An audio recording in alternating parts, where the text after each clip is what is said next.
Good evening.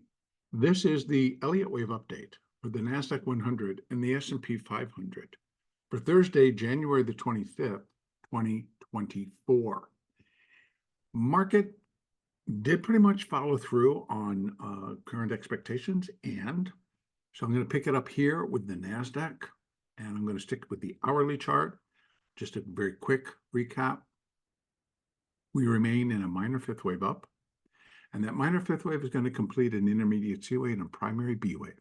So we're getting close to putting the cap on what I have been counting since October of 2022, and that is a primary B wave up. So I think we're getting close to its completion point, and we'll see. Because again, with a minute fifth wave up, that minute fifth wave can just explode and move much higher. And for example, here in the NASDAQ, as we look for a possibility that we're going to get a completion point for this minute fourth wave, and that might come in around 17,400, it could then turn and rally 600 or 700 points and end up above 18,000. So again, we got a lot of possibilities still left, and we still got a lot of upside in terms of territory to cover. So let's begin. Again, NASDAQ, 1 hour chart. We're in that final stretch, that minor fifth wave up. It's going to consist of 5 waves of minute degree. We have minute 1, 2, and 3 complete, as I have labeled here on the chart. That puts us in that minute wave 4, and it's pretty much where I'm picking up now from where I left off last night, and that we had the possibility that we only did an A wave, we were going to do a B wave, and then we'd come down in a C wave, and that pretty much is exactly what is going on right now. Now, having said that, we did come down this afternoon, put in a new low below that wave A low, which we did yesterday. So we had the potential that minute wave 4 going to come in not so deep, going to come in at 0.236 versus coming in at 0.382. And then, came down, touched, I believe that low was 42. So it came within $6. As we say, close enough for government work, and then started to rally again. Now, what has happened since then? Well, we had Intel's earnings come out. We had, which is now down $4. We had KLA, so Clack's earnings come out, and that stock, I believe, is down 50. Then we had L3 Harris, which is all these tech stocks that I don't think are necessarily missing in terms like Tesla did yesterday. But again, they're just being sold. In any case, it puts a little bit more push that we are likely to get the balance, or at least start on getting this balance of this C wave in. Now, let me drop this down to, let me drop down to the 15-minute chart and open this up here. So what we got really, the best I'm going to come up with is this is 1 of C, 2 of C, and now we're in 3 of C, which could bring us here, 4 of C, 5 of C. So we can get it all done in one day, one nice big boom, titty boom, and then we're down here. So where are these projections? Well, I think my first place I'm going to start, I'm going to add now, right? Because my fibs are 236, 17,536. That I think just completed leg 1, right? AB wave 1 of the C. So then next on a fib basis, most common for a fourth wave, and that's what we're in, a minute 4, is 17,377. Now, taking this back up quickly to the hourly chart, what we also look for is that the fourth wave, say minute 4, was going to find its terminus, its endpoint within the wave pattern, or within the wave fourth wave of 1 lesser degree, and that's right here. So that's why we have 70,409.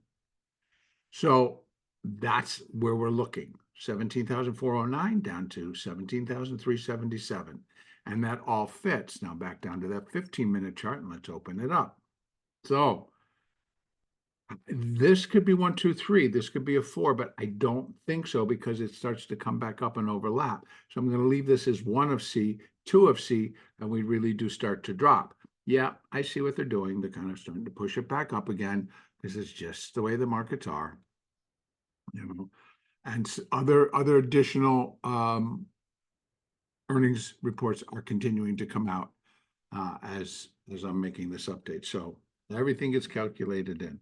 Now, once that's in, I'm still looking for, again, got to that hourly chart. I'm still looking for this.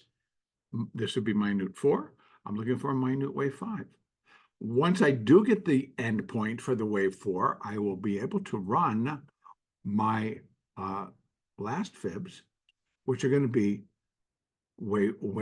how we compare wave 1 or 5 to 1.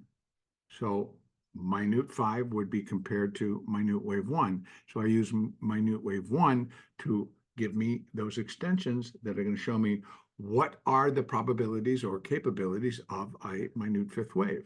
And once I get that 4th wave, I'll be able to put them in.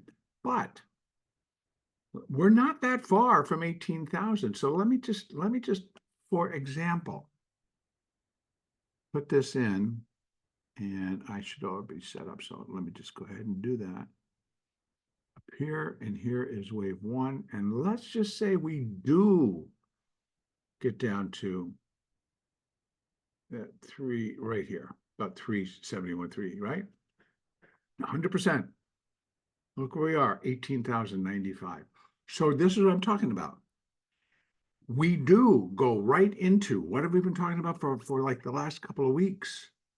The potential, the solid potential that this whole primary B wave is going to end up within the Fibonacci levels that equate to an irregular B wave. So it remains that it's an irregular B wave and that we're still in a correction off of the all-time highs, but yet we're making additional new highs.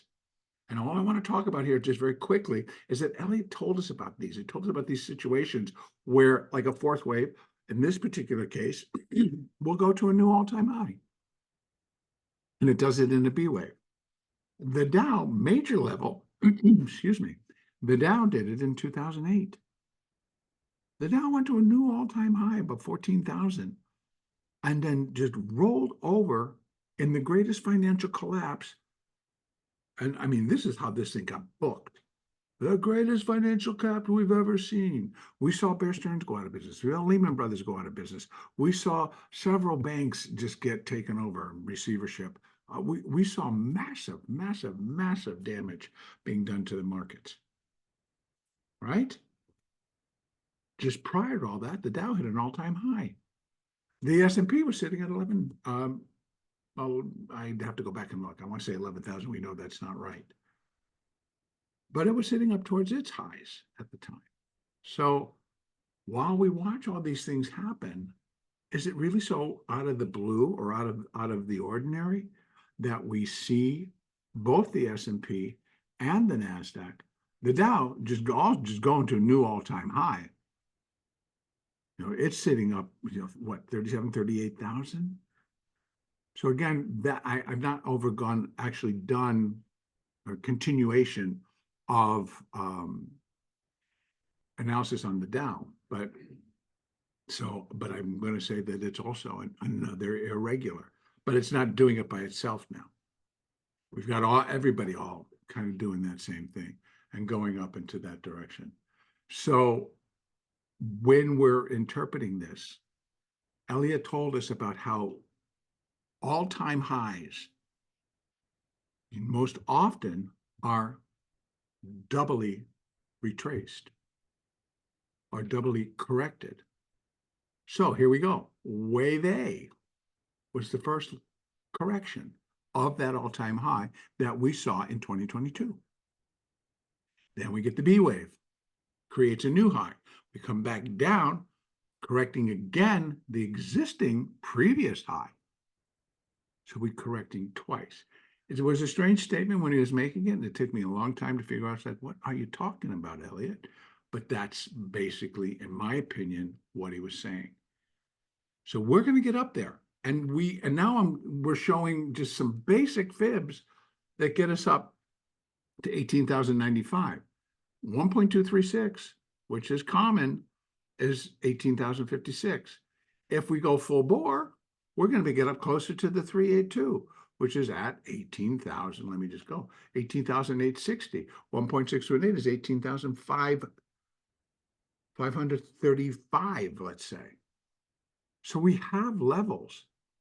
And if they go full bore, don't forget next week, we have Microsoft, we have AMAT, we've got Apple, we've got Google, we've got, et cetera, Meta, all of them. And they're pushing everything out. And then we have to wait until the 21st of February before we see NVIDIA. So, I mean, it's just like, yeah, there still can be a lot to be said and done. But right now, for tomorrow, I'm going to be looking for that this fourth wave get complete. And it would be perfect if it got down to that 382. We will see what it does. 17,409. I mean, we got a nice decline today. Maybe we get another one that should put that finishing move in and then get us all lined up to begin our fifth wave. Now, this one I got to take off because we don't know yet. So I'm not leaving that on there. Okay, so that's the NASDAQ. All the moving averages, everything remains the same. We're still looking good for that particular thing. Now, except one thing I'm going to do a little double check on. See? We close with a red bar on the daily, which gives a little bit more push that we will go down tomorrow and at least finish this. Didn't happen here, kind of almost the same type of a bar, but we were still in an uppie. We're in an uptrend then. Now we're kind of in a little bit of a downtrend just to finish a fourth wave. So we'll see. We definitely will see. Now, going over to the S&P. S&P pretty much the same deal, except here did not. In fact, it closed pretty positively. So it's a little bit different in the S&P. Let's take a look at that hourly chart and see what it did.